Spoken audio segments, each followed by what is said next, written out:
Alright, didn't you know that your body heals itself when you fast? When you sleep, you are fasting when you sleep. Diba? Kumakain ka ba pag tulog? Hindi naman, di ba? Ibig sabihin, nagpa-fasting ka pag natutulog ka. Pag natutulog ka, doon na nagre-repair yung katawan mo. Does it make sense? It does, di ba? So if you keep on stuffing yourself with fucking food every 2 hours, eh, may mali. May mali, pare. Diba? You're addicted to food. Diba? Addicted how? Bakit? Paano addicted? Siguro, eto hula lang yung mga pinagkakakain mo is fucking ultra-processed garbage shit. Yeah. Yun ang tawag dun eh. It's not food. It's highly ultra-processed garbage shit that has little to no nutrients. Diba?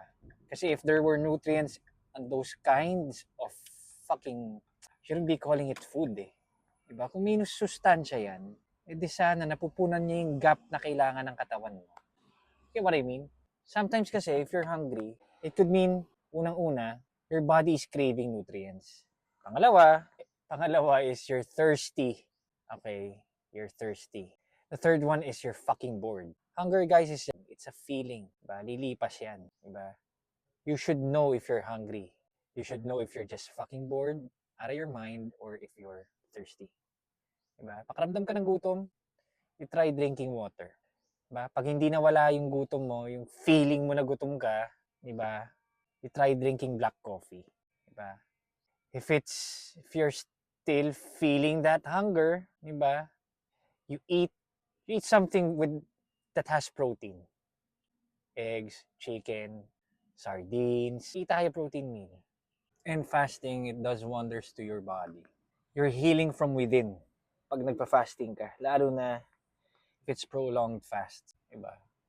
Start with intermittent fasting. Puta, 8, 16, 8. So, 16 na. Kasama yung oras ng pagtulog Huwag piloso po. Tangin na yan. Kasama yung oras sa pagtulog.